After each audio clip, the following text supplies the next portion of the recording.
Hello friends, आज मैं अलसी के लड्डू बनाने जा रही हूँ जिसमें कि सौंठ डलता है, इसलिए इसे सठौरा भी बोला जाता है। ये सौंठ है। सौंठ की तासीर गर्म होती है। ये बहुत ही ज़्यादा फायदेमंद होता है। सर्दियों में ये कफ और कोल्ड को काटता है और चेस्ट के लिए बहुत ज़्यादा फायदेमंद होता है। तो इसलिए हम सौंठ का इस्तेमाल इसमें करते हैं। इसके लिए सौंठ को कूट कर पीस लिया जाता है, उसके बाद लड्डू में यूज़ करते हैं। अब मैं यहाँ पर अलसी ले रही हूँ। अलसी को धोकर अच्छी तरह से सुखा लिया है। उसके बाद इसको भूनकर पीसने के बाद इस्तेमाल करते हैं। तो मैं अब यहाँ पे अलसी के भी थोड़े फ़ायदे बता देती हूँ। अलसी जो है वो हार्मोनल इम्बैलेंस को दूर करती है।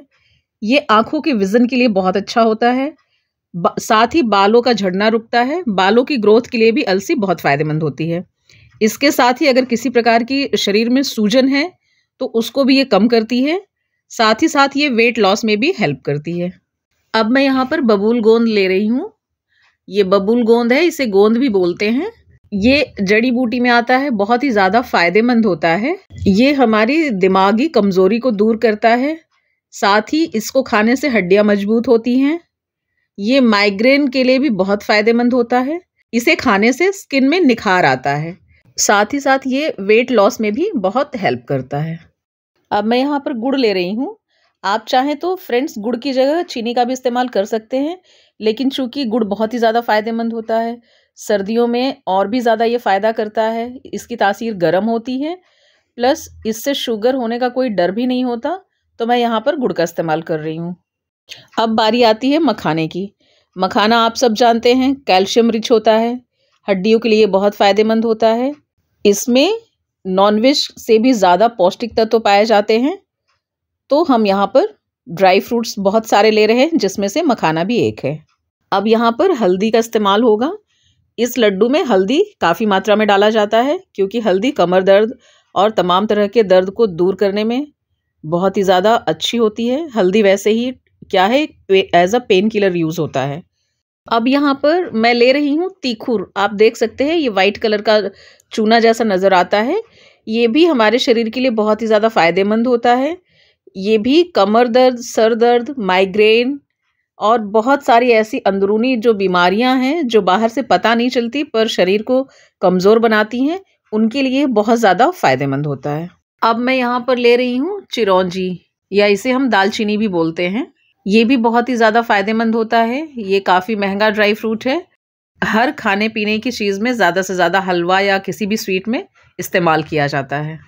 अब यहाँ पर ले रही हूँ नारियल का गोला, जिसे बारीक कट कर सकते हैं या फिर पीस के इस्तेमाल कर सकते हैं।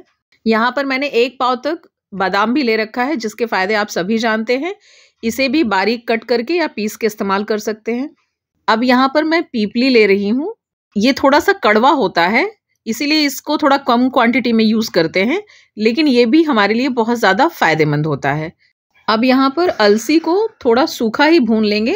किसी घी या तेल का इस्तेमाल नहीं करना है, बल्कि ड्राई रोस्ट करेंगे और फिर इसको पीस देंगे। इसे जब भूनेंगे तो ये थोड़ा सा डार्क कलर का हो जाएगा। यही इसकी पहचान है कि हमें कितनी देर तक भूनना है। ये अपना एसेंशियल ऑयल जब छोड़ेगा गर्म होने पर, तो बहुत ही अच्छे से स्मेल भी आने लगती है। यहाँ पर मैंने ½ kg अलसी का इस्तेमाल किया है। अलसी जब भुन जाएगी तो इसको भूनने के बाद पीस करके एक बर्तन में रख लेंगे। चूँकि ½ kg अलसी का मैंने इस्तेमाल किया है, तो यहाँ पर ½ kg आटा लेंगे गेहूं का। उसको घी डालकर अच्छी तरह से गोल्डन ब्राउन होने तक भून लेंगे और भूनने के बाद इसे भी उसी अलसी वाले मिक्सचर में मिक्स कर लेंगे। आटे का इस्तेमाल यहाँ जो हमने किया हुआ है, ये अलसी की कड़वाहट और तीखुर वगैरह जो हम मसाले डाल रहे हैं उनकी कड़वाहट को कम करेगा। साथ ही लड्डू बनाने में भी ये हेल्प करता है। इससे लड्डू की बाइंडिंग बहुत अच्छी हो जाती है। अब एक सूखी साफ कढ़ाई में घी गरम कर लेंगे और घी गरम होने के बाद इसमें हम 250 ग्राम बबूल गोंद जो है अच्छे से फ्राई कर लेंगे। उनको भी गोल्डन ब्राउन होने तक फ्राई करना रहेगा। यहाँ पर हम बबूल गोंद को डीप फ्राई कर रहे हैं, तो ये बहुत ही सॉफ्ट होके निकलेंगे, जिन्हें हमें मिक्सी में अच्छी तरह से पीस लेना है। बबूल गोंद को भी पीसने के बाद हम अलसी वाले मिक्सचर में ऐड कर देंगे। उसी कढ़ाई में अब हम तीखुर डाल रहे हैं। तीखुर को ज़्यादा नहीं, लगभग 1 से 1.5 मिनट तक भून लेंगे, जिससे ये भी थोड़ा सा क्रिस्पी हो जाएगा।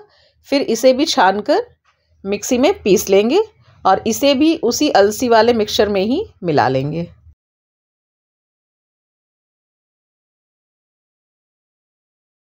अब उसी देसी घी में ही बादाम को भी हल्का सा रोस्ट कर लेंगे। इसे कोई भूनना नहीं है, हल्का सा घी या फिर अलसी के तेल में या फिर आप जिसमें बनाना चाहे उसमें फ्राई करने से ये क्या है, ज़्यादा दिन तक चलता है, जल्दी ख़राब नहीं होते हैं। तो इसी तरह से सारे ड्राई फ्रूट्स को भी हम आधा मिनट 1 मिनट तक फ्राई करके निकाल लेंगे। अब कटे हुए नारियल को भी थोड़ा सा फ्राई कर लेंगे बादाम की तरह ही।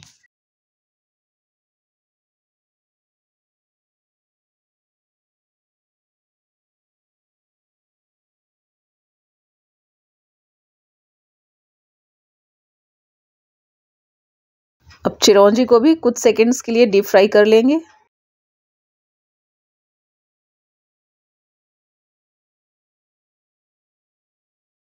अब यहाँ पर पीपली ले रहे हैं, इसे भी लगभग 1 मिनट तक डीप फ्राई करेंगे और इसे भी निकाल कर अलग कर लेंगे।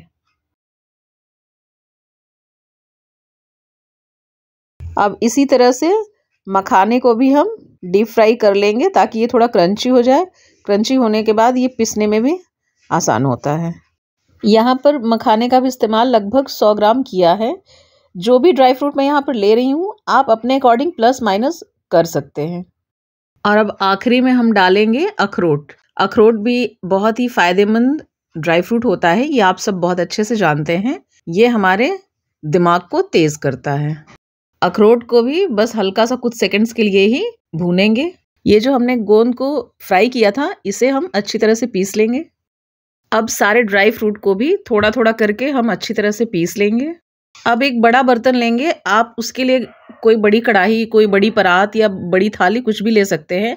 यहाँ पर मेरे पास बड़ी कढ़ाई थी तो मैंने उसमें पिसे हुए गोंद पलटे हैं।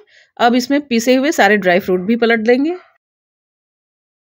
अब भुनी हुई सारी अलसी को भी थोड़ा थोड़ा करके पीस लेंगे और इसे भी बबूल गोंद वाले मिक्सचर में डाल देंगे। अब सोंठ को थोड़ा थोड़ा सा कूट लेंगे और उसके बाद इसे मिक्सी में अच्छी तरह से पीसकर छलनी से छान लेंगे, क्योंकि सोंठ में थोड़े थोड़े रेशे निकलते हैं।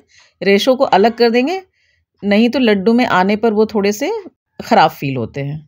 अब घी गरम करके उसमें हल्दी को भी थोड़ी देर तक भून लेंगे। ये थोड़ा डार्क कलर का हो जाएगा, फिर उतार लेंगे। अब हल्दी को भी गोंद में ही मिक्स कर लेंगे। अब हम गुड़ को थोड़ा सा कूट के कढ़ाई में डालेंगे और उसमें हल्का सा पानी डाल के उसको मेल्ट होने देंगे और चलाते हुए ही गुड़ को एक उबाल आने तक पकाएंगे। जब तक हमारा गुड़ तैयार हो रहा है, हम भुने हुए आटे को भी सोंठ वाले मिक्सचर में पलट लेंगे। गुड़ जब इस स्टेज में आ जाएगा तो इसे हम सोंठ वाले मिक्सचर में पलट लेंगे। अब इस पूरे मिक्सचर को दोनों हाथों की हेल्प से अच्छी तरह से मसल के बूरा बना लेंगे ताकि लड्डू अच्छे से बन सके।